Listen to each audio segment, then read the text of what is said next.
find our T80s and all sorts of stuff on there. Oh yeah!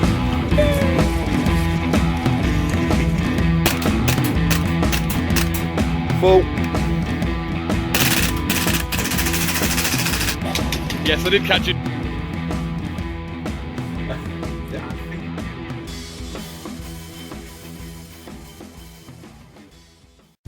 Hello everyone, it's Spectre here from Thin Brown Line.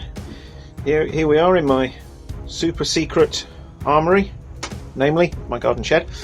Me and Mark, as you know, don't tend to airsoft much over the winter. We tend to take all the guns to pieces. Well, he does. Usually because he breaks them, but never mind. Hello Mark. But he's asked if I can do some spray painting on his, because I was going to do some on mine. So as you can see in front of us, we've got our two VSR10s. I've sort of stripped them down, and this will sort of just be a sort of how we're doing it. It may be right, it more than likely may not be the best way to do it, but hey ho, you only learn by making mistakes. So obviously take it apart, and we basically, first job is to put tape on anything you don't want to get paint on. So when you're using the aerosol paints, the stuff goes everywhere. So you can see I've done it around the magwell, going onto the rifle itself. Obviously plug the end of the barrel, put some over the front lens, over, and I can hold everything correctly, over the numbers on the scope, put it on the bolt there, all around the sort of trigger mechanism, around the threads on the retaining bolts, around the hop-up, and yeah, just literally everywhere to try and stop the little aerosol paints getting in. And obviously we've done the same on Mark's. So my next job will be just to go round with some wire wool, and then you can see that I've done the lenses there. Some of the trouble when you've only got one light in your shed. So, and by all means go OTT on the tape. It is far better to have too much tape than too little. So again, as you can see, some of the paint's starting to come off there. So we'll just go around all of them with a very fine sandpaper, wire wool, just something just to break up the surface. The other thing as well is obviously make sure you take off as much of the sort of silicone, grease or oil that's all over these, so obviously that'll help with your paint adhesion. So we'll let you know how we get on. There you go. As you can see, I'll attack those with a bit of sandpaper just there, just to bring that back, and then put a wire wool over everything else. Again, you're not looking to take this right back to original plastic. You can do if you want. I'm not, I ain't got that much time. But you can see on that one the striations on it where I've keyed into the plastic. You can see some of the areas here where the paint is a bit thinner and it's gone back down to the original paintwork. Again with the barrels, you know, I'm not trying to take the original paint off, I'm just trying to take the surface sheen off, and the same with the scopes. Obviously once you've done all this, do spend some time making sure you clean it, all the residue off, any bits of wire wool or dust or anything, give it as really good clean as you can, because otherwise you'll be spray painting over it going forward, and it'll spoil the finished job. So the next job will be to put a base layer. I'm going for an OD green, and once that's on and dried, I'll have a good think about whether I'm going to reassemble the rifles. Probably will, so that when I do the foliage, patterns on it, everything's consistent, and we've got no sort of straight edges. Right, well, I've having rubbed them down, I've given them a couple of coats of this military spray paint. This is just bog standard olive green. As you can see, when it focuses properly.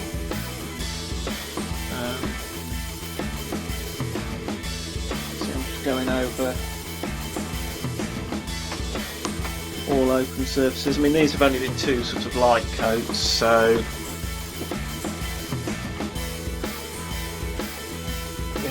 they're not brilliantly finished.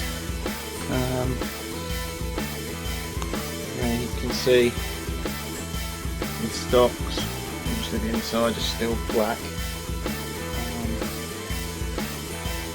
Obviously, with it being winter, you've got to make sure you give them plenty of time to dry.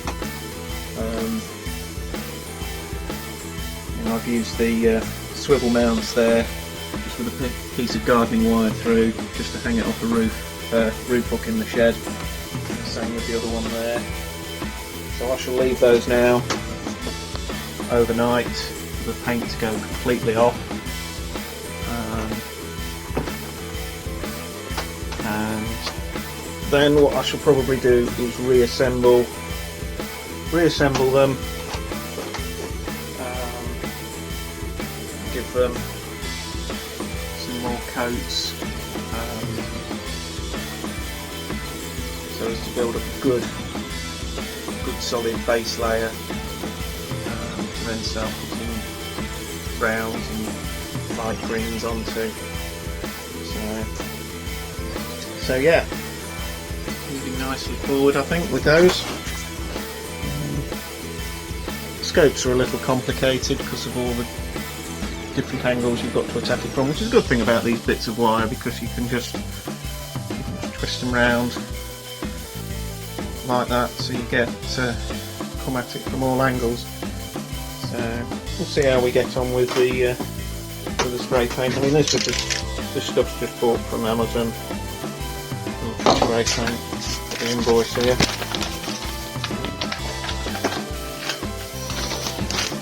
So I mean, it's not cheap, this stuff. But you can see it there. It's about £8.30 a pop, so work on about 10 quid a can with the vodka and tonic added. So yeah, it's worth. If you've got any, I've got some random colours. I think I've got a blue and a sort of a almost a glass bottle green that I've had a play with on different bits of wood and other materials, so as you've got an idea what you're doing before you start. So we'll keep you posted as to how it goes. Right, ladles and jelly spoons. Both rifles are now fully painted. Gone over them several times, making sure I didn't miss any bits. My rifle's just there.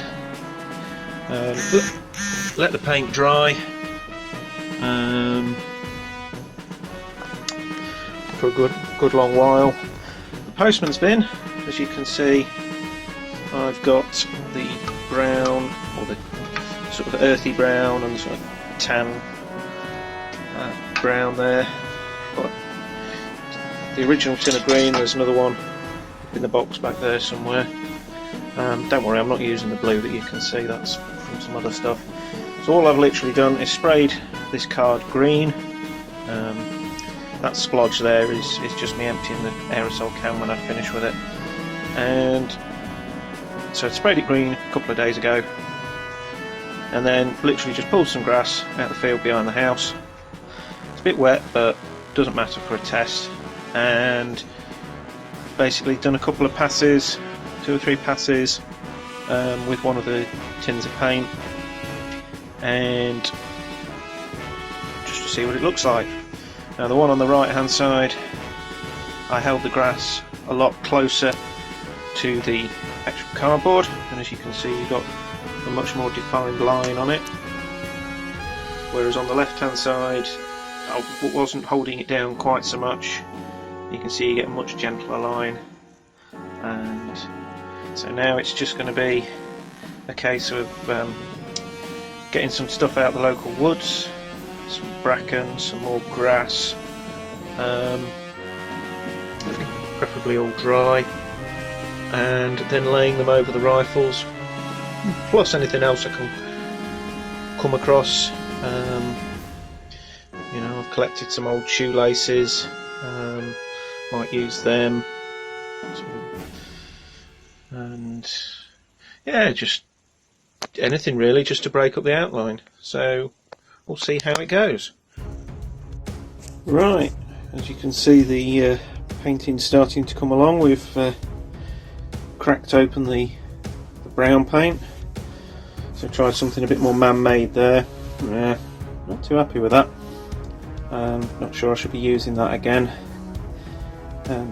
If it's coming out on the camera as it is in real life, you can see the brown's a bit overpowering in terms of when it's round here, so I may be spraying that on over the green on the rifles first, just in patches, and then putting the other two colours on top of it.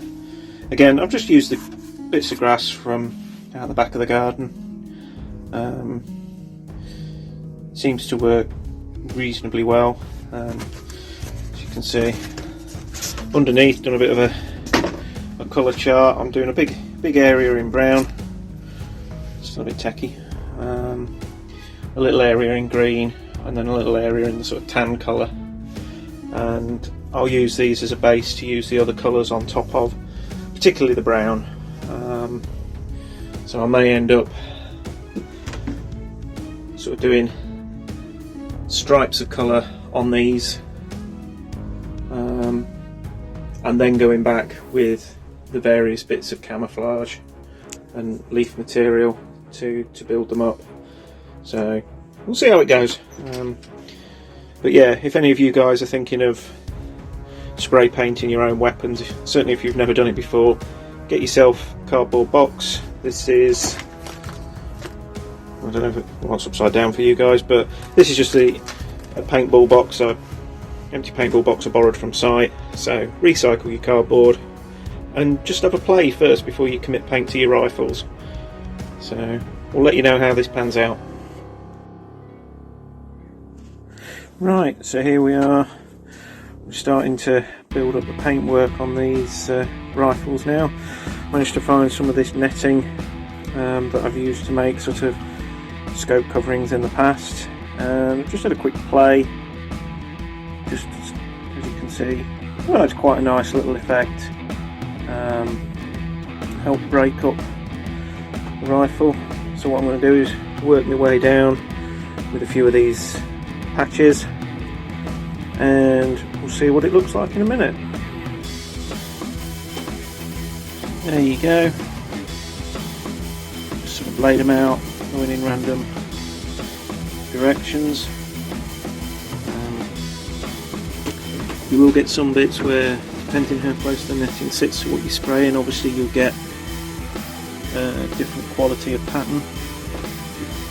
So it's been drying for a minute or so now, so I'll just flip it over. And this is really difficult to do one-handed.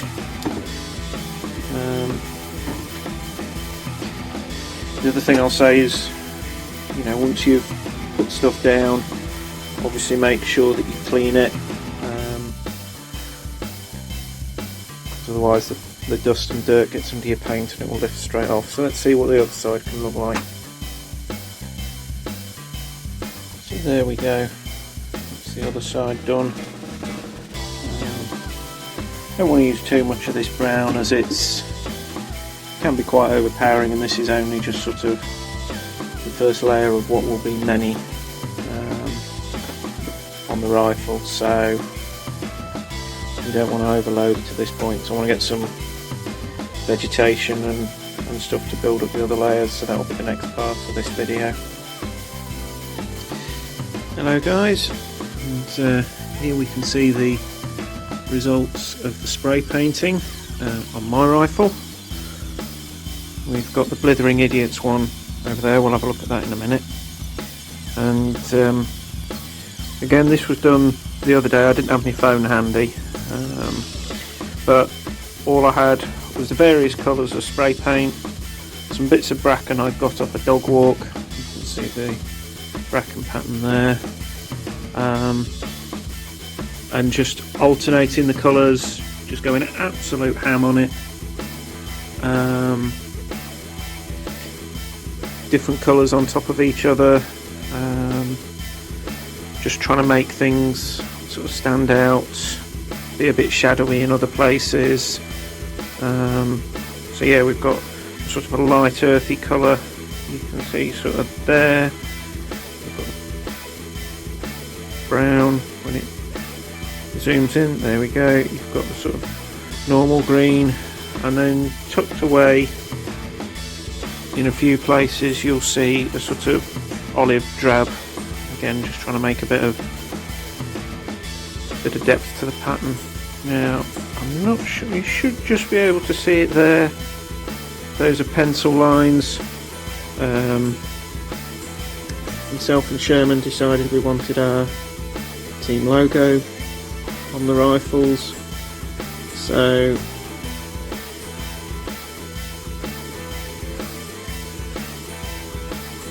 as you can see, oops, I'll do this without looking through the camera, it'll be much easier, he says. You can see, made out two badges, that one for the outline, that one to get the placement of the thin brown line, all done. So I'll draw those on the outside side of our stocks, and then I'll go up into the loft and get my model paints and get them painted in. Obviously I'm right-handed, Sherman being the Blithering Idiot, left-handed. But yeah, I'm really pleased for that sort of half hour's work that we did. My one has more grass in the pattern, maybe Sherman's does. I mean, look at that. I mean, I'm really pleased with that for a first sort of go.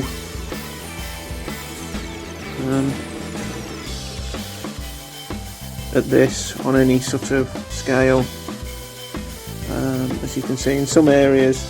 And again, I found, you know, depending which way you held the bracken, whether it was underside up or underside down, made a difference on the clarity of the pattern.